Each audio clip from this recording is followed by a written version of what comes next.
Tudo bem com vocês? Bora atualizar as notícias do Timão, porque Memphis Depay tá fora do jogo contra o Racing, sofreu uma lesão, vou te contar sobre isso. Time misto, pela Copa Sul-Americana, o foco realmente tá no Campeonato Brasileiro e a votação do impeachment agora tem data para acontecer. Mas também tem muito mercado da bola. Bora falar do Timão e notícia boa. Bora se inscrever? Já se inscreveu? Obrigado se você já se inscreveu. Se não, por favor, não custa nada inscrever-se. É o botão ali, clique em inscrever-se, vamos nessa. Bom, pessoal, a gente já começa com essa notícia ruim, né? Na minha opinião é ruim. Tem muita gente que reclama do Memphis, né? Tudo bem, a gente pode fazer uma crítica pontual ou outra, mas eu gosto daqueles memes, né, que dizem assim: quem reclama do Memphis merece um Léo Natel. Coitado do Léo Natel, né? Mas é só para entender que o Corinthians nos últimos tempos aí sofreu com jogadores muito limitados tecnicamente, e o Memphis ele tem 25 participações em gols, né, desde que ele chegou. Então, se tem um problema no Corinthians, não é o Memphis Depay, definitivamente. Quando ele dá a cavadinha a gente reclama e tal, né? Mas é aquela coisa, é o risco do ousado, né? Que se você tem o benefício, pronto. Você é alçado a uma outra condição. Se você erra, meu irmão, aguenta a pancada, porque ela vem. Só que ele tá fora do jogo contra o Racing, nem sei se ele seria titular, né, pelas informações que a gente está obtendo de uma preservação que o Dorival deve fazer nesse jogo, mas de qualquer maneira ele é um jogador que não tem descansado, né? Vocês têm reparado aí que o Dorival tem mexido bastante no elenco e o Memphis tem ganhado sequência. Até o Yuri foi tirado de algumas partidas pro tal do controle de carga ou controle de minutagem, aquela coisa toda, e o Memphis não. Dificilmente o Memphis é preservado ou poupado de um jogo. Ele normalmente joga todas. E na segunda-feira, num treinamento, ele sofreu uma entorse no tornozelo direito, em que os exames detectaram uma lesão ligamentar. Como eles falam em lesão ligamentar, isso não significa, não caracteriza uma ruptura, mas é um risco de... Então você, obviamente, tira o jogador de circulação para trabalhar nessa região e para que essa lesão ela não se configure de uma forma mais grave. Mas é de fato uma lesão ligamentar e, portanto, ele está fora. Isso significa que ele também está fora do jogo contra o Santos no domingo pelo Brasileirão? Ainda não sabemos. Então agora é caso a caso, né? Jogo a jogo, né? Dia a dia, melhor dizendo. O Corinthians não estabeleceu uma previsão de retorno, mas... é uma lesão que não chegou a configurar uma ruptura, ou seja, é uma lesão que inspira cuidados agora nos próximos jogos. O Memphis está fora, então, dessa partida diante do Racing do Uruguai. E aí, como é que o Dorival vai montar esse time? Bom, o ataque pode ser, se ele quiser colocar o Yuri Alberto de titular, botar o Romero como seu parceiro. Se ele quiser preservar o Yuri, que é o que eu acho que vai acontecer, Romero e Héctor Hernández, para dar uma sequência para o espanhol, acho interessante. Ele tem ganhado mais oportunidades do que ganhava com o Ramon, né? E até já andou fazendo gol, então daqui a pouco pode ser uma solução. O Thales Magno não vem merecendo. A verdade é essa. O Thales Magno vem jogando muito mal, desde que renovou o contrato, estendeu, né, por mais uma temporada. Ele simplesmente não consegue ser assertivo nos lances, não consegue ser aquele cara que já fora do 1 contra 1, né, da jogada pessoal, né, de levar vantagem e tal. Foi importante no gol contra o Novo Horizontino pela Copa do Brasil, né, que teve até a dúvida se ele estava impedido ou não, mas o chute cruzado ali pro gol do Hernández, mas assim, de resto, o Thales Magno não vem entrando bem nas partidas, então assim, pode ser que ele receba uma chance, mas eu se pudesse, faria Romero e Héctor Hernández, então, como um ataque titular. Agora, nas outras posições, fica difícil a gente prever, né? O Léo Maná pode ganhar uma chance na direita, a dupla de zaga, será que hoje a dupla de zaga é Kaká e quem? E Félix Torres ou André Ramalho? O Gustavo Henrique segue de fora. Então, será que ele faz uma dupla com André Ramalho e Félix Torres? Aí é emoção, hein? Aí vamos viver perigosamente. No meio de campo, o Ranieri eu acho que é titular dele. O Maicon acho que virou titular dele. Então ele bota um dos dois, com o Martínez, que deve estar de volta depois do procedimento dentário que ele fez. E aí você tem o Charles, o Alex Santana, o Bidon, o Coronado, para ganhar sequência, quem sabe. Muito difícil da gente escalar esse time do Dorival, porque eu até agora não sei qual é o time do Dorival. Para dizer que o time vai ser misto ou reserva, você precisa saber quem são os titulares, para te dizer, não, esse vai ser preservado. E a gente tem uma ideia de quem é titular desse time do Corinthians, né? O Hugo Souza é titular, o Mateuzinho é titular. O Memphis é titular, o Yuri Alberto é titular e paramos por aí. Tudo bem, acho que o Ranieri e o Maicon, o Ranieri ele tá usando uma outra função. O Maicon ele tá jogando mais agora como primeiro volante. Então eu não sei quem são os titulares do Dorival, com exceção definitivos, absolutos. Hugo Souza, Mateuzinho, Memphis e Yuri. Esses eu acho que são absolutos. Na esquerda, teoricamente, o Angileri, né? Que ele também rodou, né? Usou até o Matheus Bidu, até o Hugo, até o Palácios concentrou no último jogo. Uma loucura. Então, assim, fica difícil. Mas ele deve dar uma rodada para focar nesse jogo contra o Santos no domingo pelo Brasileirão. Sei o Neymar, evidentemente, o Santos numa dificuldade danada, vice-lanterna e com um retrospecto difícil lá em Itaquera, né? A última vitória em 2022, jogo da demissão do Silvinho, e de 21 jogos, acho que 2 vitórias do Santos e tem 11 vitórias do Corinthians. Então, assim, realmente um retrospecto muito favorável ao Timão, que precisa, né, melhorar a vida dele no Campeonato Brasileiro também. Agora vamos falar daquela coisa chata pra caramba. Antes, deixa eu só confirmar aqui na Sul-Americana, vocês sabem, né, o Corinthians é o terceiro colocado do seu grupo. Isso significa que ele não está nem nos playoffs ainda e nem garantido nas oitavas. Se ele vencer o seu jogo, ele pode conseguir buscar essa segunda vaga, né? Segunda posição no grupo, e aí buscar a vaga nos playoffs, porque matematicamente ainda é possível ser líder do grupo e chegar nas oitavas, mas tudo tem que dar errado pro Huracan e tudo dá certo pro Corinthians. E como eu não imagino que o Corinthians tenha um foco estabelecido nessa competição, eu não acredito. Acho até que uma vitória pode acontecer diante do Racing nessa quinta, né? O Corinthians nessa quarta, depois do almoço, treina, depois do almoço viaja para o Uruguai. Pode ser que busque essa segunda posição, que hoje é do América de Cali. Mas a primeira posição eu acho muito difícil, até porque dependeria de um insucesso total do Huracan. Vamos lá, vamos falar da coisa chata, que você já sabe do que eu estou dizendo. O Corinthians já tem uma data para votar o impeachment de Augusto Melo. Vocês vão lembrar que no dia 20 de janeiro, o Augusto ele já sofreu algumas investidas políticas da oposição e algumas derrotas jurídicas, políticas e tudo mais, mas também algumas vitórias ou algumas sobrevidas. Em 20 de janeiro, houve uma votação inicialmente para admissibilidade do impeachment. Vocês devem lembrar desse termo, que era basicamente, os caras se reuniram no Parque São Jorge para votar se valia a pena votar o impeachment. O valia a pena aqui é um eufemismo aqui. Eu estou dizendo se legalmente, se havia justificativa, argumentos para votar o impeachment. E aí a votação dessa admissibilidade, se deveria ou não votar o impeachment, deu que sim. E aí foi meio apertada, até acho que 126 a 114, de que sim, os conselheiros deveriam votar pelo impeachment do Augusto Melo. Só que isso já era adiantado da hora. A Polícia Militar não deu segurança depois da meia-noite. Tinha protesto das organizadas em frente ao Parque São Jorge, um tumulto danado. Os caras cancelaram a votação, suspenderam, melhor dizendo. E retomariam em outro momento, né? Em outras circunstâncias. 20 de janeiro, isso a gente está falando. Pois bem, muita coisa aconteceu de lá para cá. Augusto perdeu muitos pares, muitas pessoas de cargos diretivos. Outras denúncias aconteceram, a última mais recente nas categorias de base. Houve a reprovação das contas pelo Conselho, por sugestão também do CORE. Houve outros pedidos de impeachment protocolados por outros conselheiros, alegando gestão temerária do Augusto. Então, assim, e mais recentemente a Gaviões da Fiel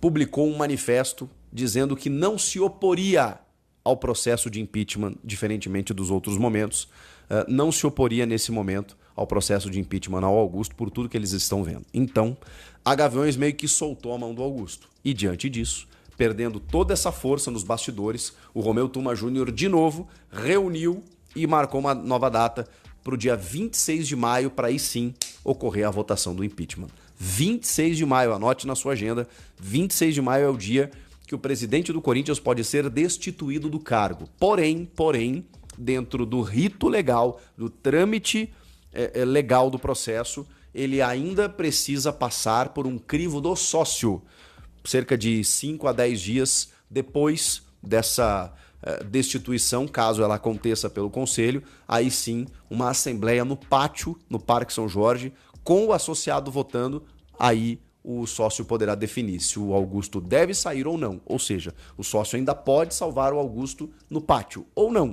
ou confirmar que ele realmente deve ser impedido, empichado, impeachmentado, seja lá como você queira chamar, de continuar no cargo do Corinthians. E aí ele tem que se afastar.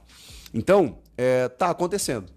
A gente sabia que isso iria acontecer em algum momento, está dentro dos prazos e tudo mais, era muito fácil de prever de que esse cerco estava fechando em torno do Augusto, e tudo no meio das investigações, né, relacionadas ao caso Vai de Bet, com o inquérito policial, que deve estar com o seu curso concluindo aí final de maio, início de junho. Então vai acontecer tudo ao mesmo tempo. Pode ser que ele seja inocentado, pode ser que ele seja culpado, pode ser que o impeachment aconteça antes, depois, a gente não sabe, pode ser que seja ao mesmo tempo. Enfim, o fato é que todos esses argumentos já dão cabo a esses conselheiros para votarem provavelmente no impeachment. Aqui eu não tenho informações aqui, mas, cara, não precisa ser muito inteligente. Se a gente imaginar que os mesmos conselheiros votaram pela admissibilidade da votação, ou seja, pelo sim da votação, eu não vou imaginar que o sujeito vai lá e vota sim, eu quero que tenha uma votação para o impeachment. E aí chega no dia da votação do impeachment e diga, não, eu não quero que ele seja impeachmentado. Eu acho meio incoerente. Eu acho que naturalmente quem vota sim, eu quero que tenha a votação, vai chegar na hora, você vota pelo impeachment? Sim, eu acho que o cara vai votar sim. Acho muito difícil as votações elas divergirem tanto assim. Pode ser que tenha um cara que diga, não, eu não quero esse impeachment, mas no dia da votação, bom, já que eu tô aqui, vou votar no impeachment. Acharia meio estranho, mas ok, pode acontecer. Ou o contrário, não, eu quero que tenha votação. Aí tem a votação, não, eu só queria que tivesse a votação, mas agora eu vou votar por não. Pode ser, mas vocês concordam que é meio difícil disso acontecer? Então, se os caras votaram em maioria para que tivesse a votação, eu acho que o Augusto, pelo conselho, tá fora. E aí, só o sócio do clube pode resolver essa situação. Que loucura o que está acontecendo com o Corinthians desde que o Augusto assumiu. É uma porrada atrás da outra. Se são infundadas ou não, a gente não sabe. O fato é que realmente ele nunca teve paz para trabalhar, mesmo ganhando o Campeonato Paulista. Vejam como são as coisas, né? E agora vai enfrentar esse processo aí que sempre é traumático, doloroso, e que, enfim, gera impacto, né? E não vem me dizer que isso não reflete no time. Eu sei que o Dorival tem o discurso de que estamos aqui pela questão esportiva, estamos nos blindando. Não tem como, né, gente? O jogador abre o celular de manhã e fala, presidente vai ser, caramba, meu chefe. O Corinthians vai ficar sem chefe, sem comando, tal. O que vai acontecer? Será que vão me pagar? Será que eu renovo? E aquela demanda que eu tinha com o presidente, como é que fica agora? E o Fabinho Soldado, onde é que tá? Sabe? Vocês acham que não gera nenhum tipo de instabilidade? Eu acho que não tem como não interferir. Comenta aqui o que vocês acham dessa história toda. O Memphis fora, time misto contra o Racing, foco no Santos, tá tudo certo, é isso mesmo, foco no brasileiro. E o impeachment que agora tem data, 26 de maio. Matheus Magalhães, goleiro que o Corinthians, né, tem contatos e agora realmente virou, né, uma negociação. Lembra que eu falei que ele tinha sido oferecido ao Corinthians? Agora as negociações avançaram, tá? Matheus Magalhães tem 33 anos, é goleiro hoje do Ajax, está emprestado ao Ajax até o meio do ano, mas pertence ao Braga, de Portugal. Ele está há 11 anos, tá? Já no futebol europeu. No Brasil, só jogou no América Mineiro. A informação que eu tenho é que nas negociações com o Corinthians, hoje o Matheus Magalhães é o jogador que tem menos rejeição da lista de possíveis goleiros que o Corinthians quer contratar. O Corinthians quer contratar um goleiro para ser reserva do Hugo, tá? E claro, né, vai acabar brigando pela posição. Mas o Matheus Magalhães, de todos os nomes da lista, né, e não é uma pessoa só que contrata, né, o que dá opinião, que decide, então cada um tem a sua opinião. De todos os nomes, de todas as pessoas que estão envolvidas, o Matheus Magalhães é o que tem menos rejeição, agrada bastante, e agora as negociações já começaram, tá? Com discussão de valores, enfim, tudo indica, né, que fechando vai ser um empréstimo.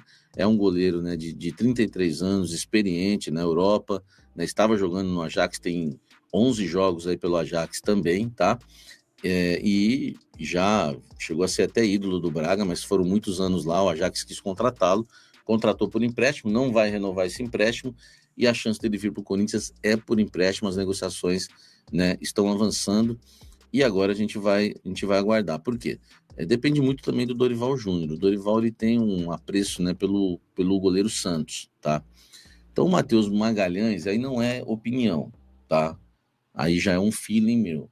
Eu acho que ele não fecha se o Dorival não quiser realmente, entendeu? Mas partindo dos outros profissionais ali que estão, as pessoas que estão em volta do Augusto, Fabinho Soldado, esse é o nome hoje.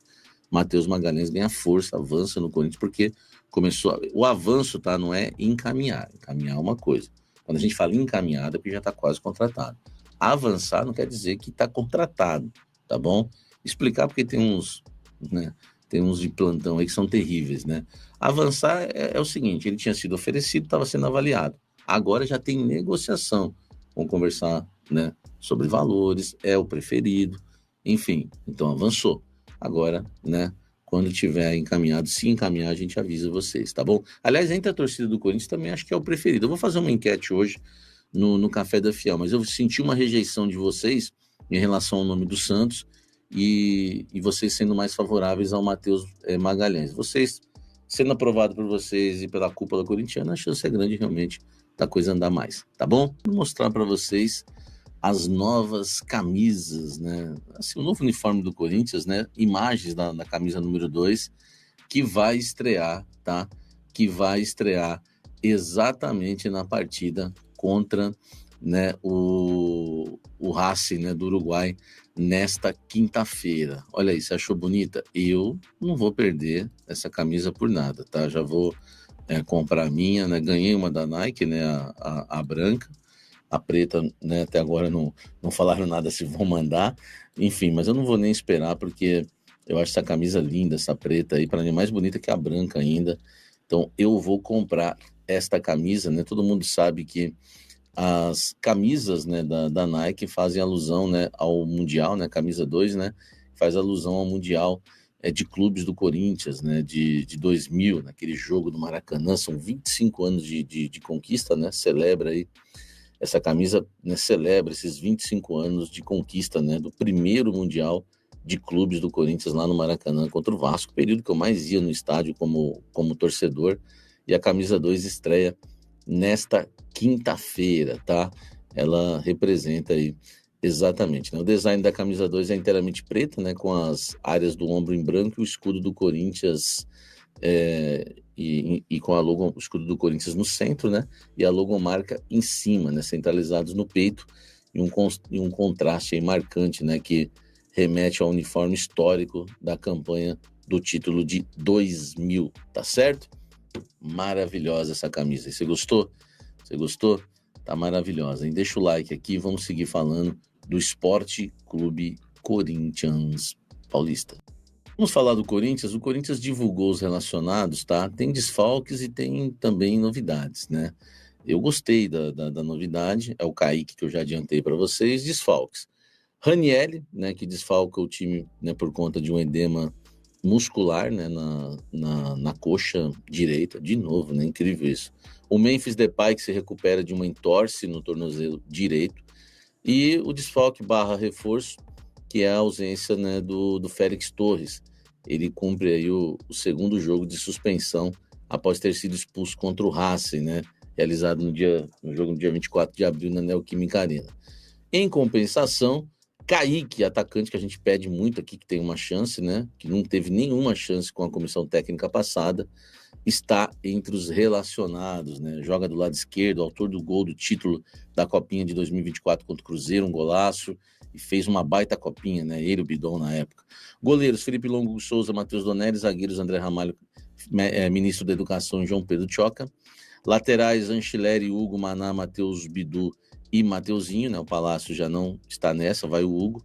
Meias: Alex Santana, Carrídio, Breno Bidon, Charles, Coronado, José Martínez, Maicon e Rian. No ataque: Héctor Hernandes, Romero, Thales, Yuri Alberto e ele, Kaique. É um provável time do Corinthians, tá? Hugo Souza, Mateuzinho, André Ramalho e João Pedro Tchoca. O Dorival vai seguir fazendo aí o rodízio, né, na parte defensiva, né, na zaga, e a zaga deve ser João Pedro Tchoca e André Ramalho. Gostei, viu? Eu vou falar antes do jogo, né? Pode ser um desastre, mas acho que sem o Gustavo Henrique é a melhor formação. Na lateral esquerda, o Anchileri. No meio campo, o Maicon, José Martínez, Carrídio, e talvez, né, o Breno Bidon ou o Coronado, e na frente o Romero e o Yuri Alberto, tá? Esse é o provável Corinthians para enfrentar o Racing do Uruguai nesta quinta-feira, às 19 horas, jogo fora de casa. Fala, fiel. Temos uma notícia preocupante. O atacante Memphis Depay sofreu uma lesão ligamentar no tornozelo direito e está fora nos próximos jogos do Corinthians. A informação foi confirmada pelo clube nesta terça-feira. Durante o treino da segunda-feira, Memphis sofreu uma entorse no tornozelo direito. Após exame de imagem, foi constatada uma pequena lesão ligamentar. O jogador já iniciou o tratamento com o departamento médico do clube. Ainda não há um prazo definido para o retorno de Memphis aos gramados. Ele será reavaliado diariamente para acompanhar a evolução da recuperação. A ausência dele é um desfalque significativo para o Corinthians, especialmente em um momento crucial da temporada, com jogos decisivos pela Copa Sul-Americana e Campeonato Brasileiro. O técnico Dorival Júnior terá que buscar alternativas para suprir a falta do atacante e manter o desempenho da equipe. E aí, fiel, como vocês acham que o time deve se reorganizar sem o Memphis? Quem deve assumir a vaga no ataque? Deixe suas opiniões nos comentários, curtam o vídeo, se inscrevam no canal para mais atualizações do nosso timão. E vai, Corinthians!